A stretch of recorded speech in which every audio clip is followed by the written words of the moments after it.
अस्सलाम वालेकुम। हर साल 8 मार्च को ख़वातीन का आलमी दिन मनाया जाता है और हर साल इस तारीख़ को पाकिस्तान भर के मुख्तलिफ़ शहरों के अंदर औरत मार्चेस को ऑर्गेनाइज़ किया जाता है।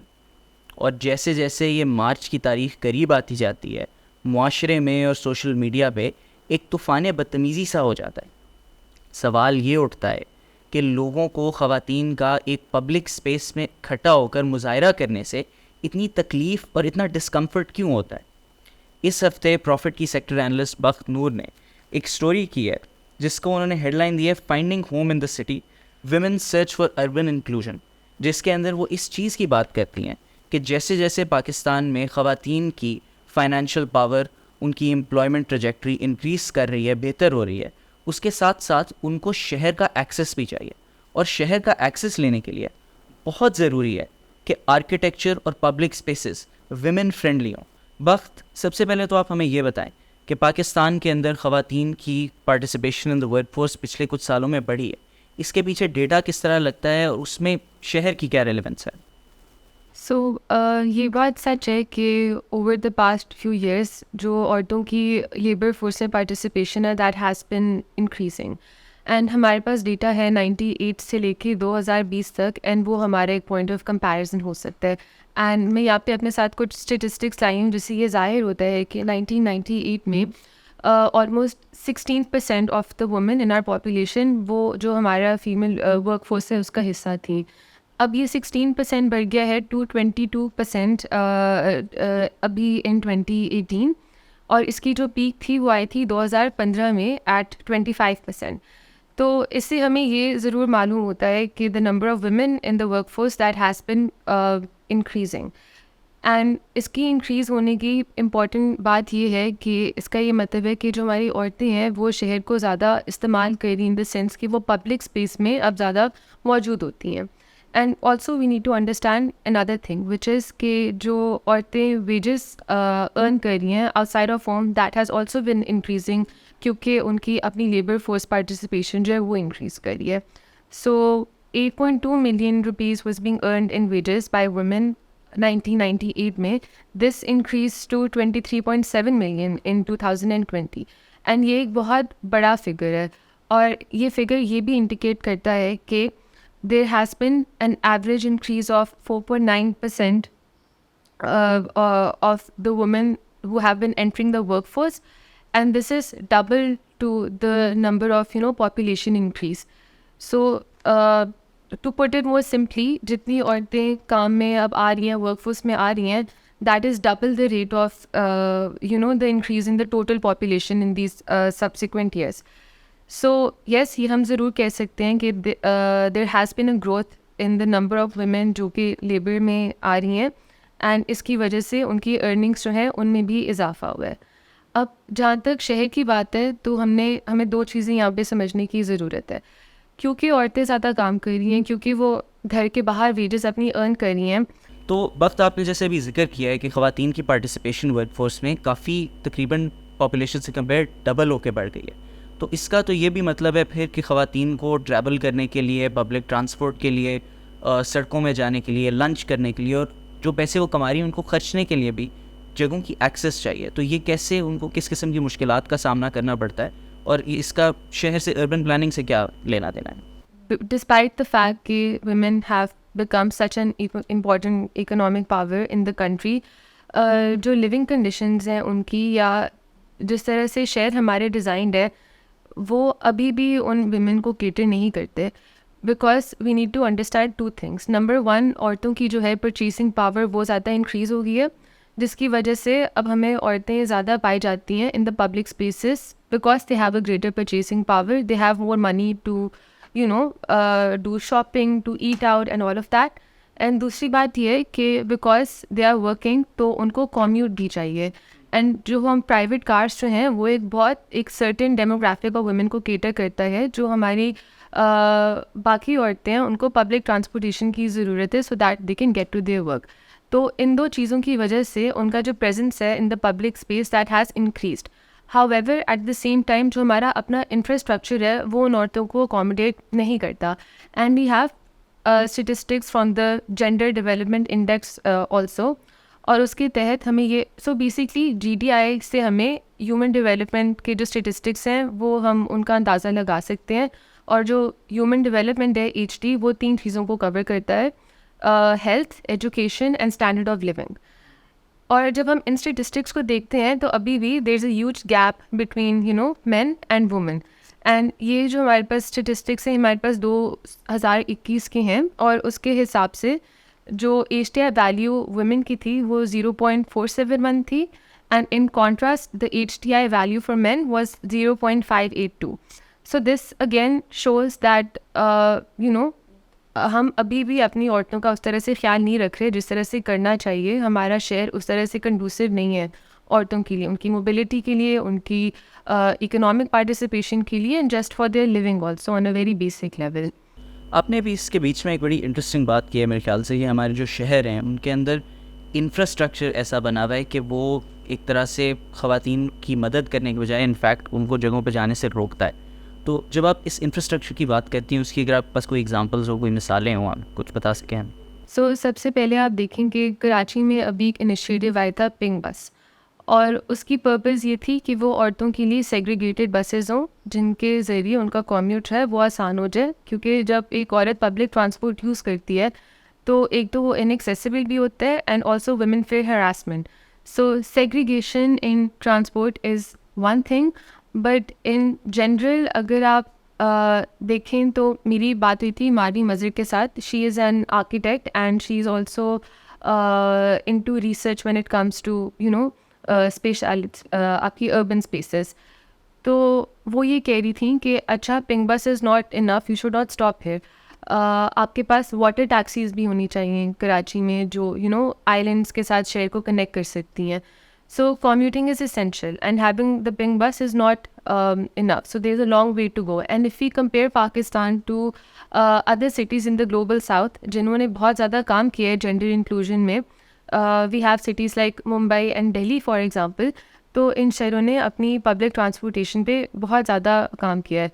So yes, improving public transport is something very important. And दूसरी बात यह है कि there needs to be women involved in the decision making also. So what happens is कि ये जो urban planning होती है, जो गवर्नमेंट पॉलिसीज़ होती हैं, ये हर चीज़ भी बहुत पेट्रियार्कल होती है इन द सेंस कि यहाँ women representation कम होती है.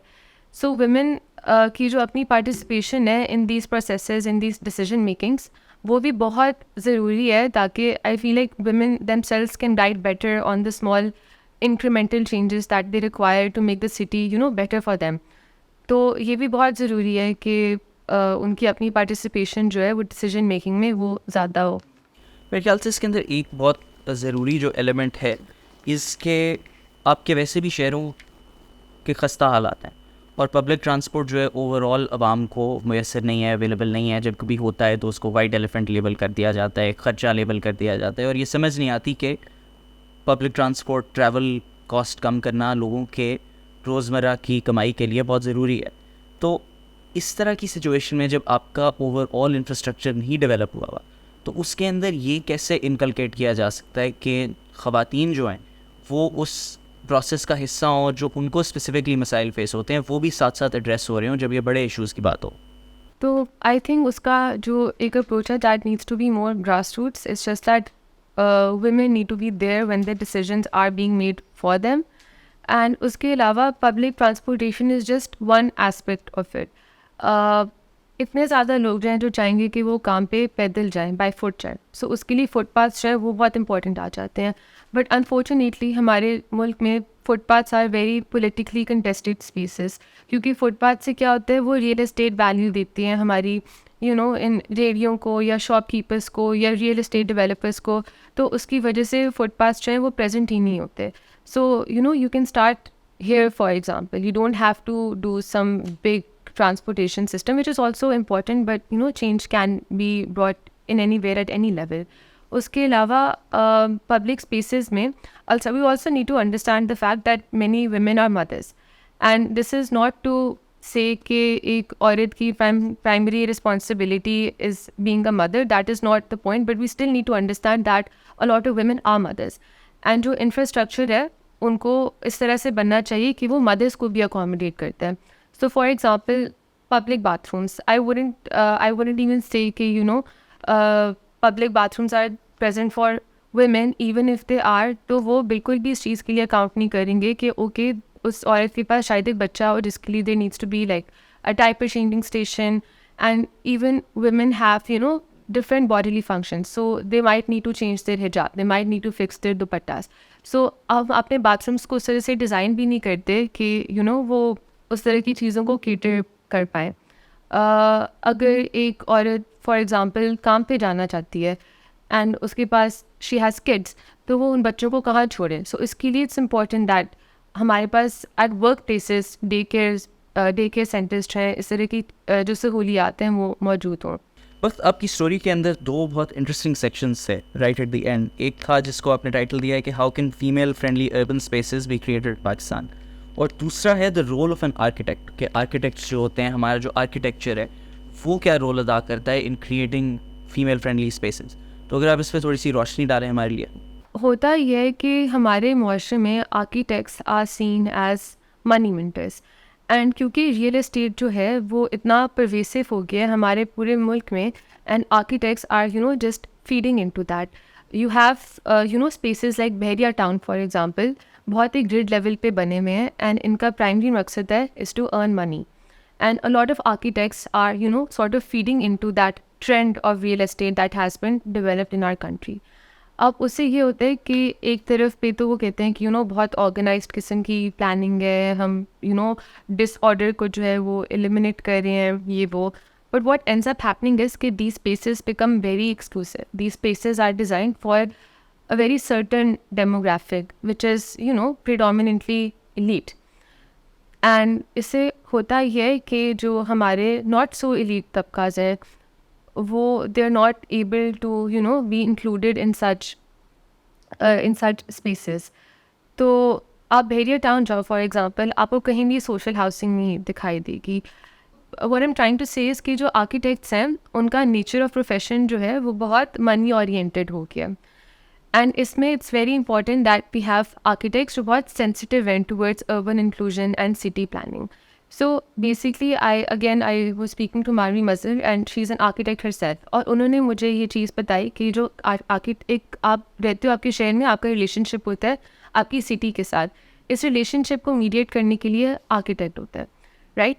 तो जो आर्किटेक्ट है उसकी रिस्पॉन्सिबिलिटी ये है कि वो इंक्लूसिव शहर बनाए जिसमें everyone feels like they're a part of the city, they own the city, they feel entitled over the city. जो एक आर्किटेक्ट होता है उसका काम होता है शहर को हील करना. An architect is like a doctor in that sense. तो उस तरह की जो है आर्किटेक्चरल प्रैक्टिसेस वो बहुत ज़रूरी हैं to make cities more liveable for example. मेरे ख्याल से आखिरी सवाल मेरा ये होगा कि आपने अपनी स्टोरी भी इससे शुरू की, हमने आज के पॉडकास्ट भी इस बात से शुरू किया कि हर साल फॉर एग्ज़ाम्पल और मार्च के इर्द गिर्द एक सरतली में सी है, एक क्रिटिसिज्म होता है, एंड उसके कोर पे एक डिस्कम्फर्ट होता है of women coming into public spaces and using public spaces, और कि ख़वातीन एक कॉमन एरिया में एक मुजाहरा कर रही हैं, उससे बहुत से लोगों को एक उलझन सी होती है. आपके रिसर्च में आपने जिन लोगों से बात की उसमें इसके पीछे क्या वजह होती है और इसका किस हद तक रोल है इन द स्लोनेस हमारे अर्बन प्लानर्स और पॉलिसी मेकर्स का in making spaces female friendly? ठीक है, सो आई थिंक यहाँ पे कल्चरल प्रॉब्लम भी है और वो भी हमें रिकग्नाइज करनी चाहिए, because living in a society where चादर एंड चार दीवारी कॉन्सेप्ट है कि एक औरत को पर्दे में होना चाहिए, एंड बीइंग इन दैट पर्दा इंटेल्स कि आप पब्लिक स्पेसेस में इतने ज़्यादा ना हो, या एटलीस्ट आप उस तरह की पब्लिक स्पेसेस में ना हो जहाँ पे आप एक स्पेस के अंदर कन्फाइन नहीं हो, क्योंकि जो रोड्स क्या होते हैं वो एक ट्रांजिटरी स्पेस होती है. अगर आप या तो आप अपने घर पे हो या आप अपनी किसी प्लेस ऑफ अराइवल में हो, विच मीन्स कि आप एक डेस्टिनेशन के अंदर हो. सो जिस तरह स्ट्रीट्स होती हैं या रोड्स होते हैं उनमें आप किसी डेस्टिनेशन में नहीं होते, you are still travelling, you still commuting. तो आई थिंक वहाँ पे मसला होता है कि एक औरत को ऐसी स्पेस में नहीं होना चाहिए. And just to give you an example, अभी I came here from my own house, and it's very rare that कि मुझे कोई औरत नज़र आए रोड पे just wandering around unless she is a beggar या किसी बस स्टॉप से उतरी है या इस तरह से. So yes, there is definitely a cultural problem over there. And I think यही है कि अगर urban planning sort of more inclusive हो जाती है, या अगर हमारा इंफ्रास्ट्रक्चर इस तरह से डेवलप हो जाता है कि वो वुमेन ऑफ ट्रांजिट को भी केटर कर पाए, so then I don't see it as remaining a cultural problem, I see the culture shifting. So yes, at the need of the hour is that, you know, urban planning sort of becomes more sensitive to catering to women presence in the public. जैसे कि आपने देखा इस हफ्ते के बहुत सी ख़वातीन workforce में पाकिस्तान के अंदर एंटर हो रही हैं, उनकी परचेसिंग पावर बढ़ रही है, जिसका मतलब है कि उन्होंने काम पे जाना भी है, काम से वापस भी आना है, और जो पैसे वो कमा रही हैं उनको खर्चना भी है. और किस तरह से हम अपनी सिटी प्लानिंग, अपनी अर्बन प्लानिंग, अपने आर्किटेक्चर को इस तरह से डायरेक्शन दे सकते हैं कि वो फीमेल फ्रेंडली स्पेसेस को क्रिएट कर पाए. Bakhsh, thank you very much for joining us.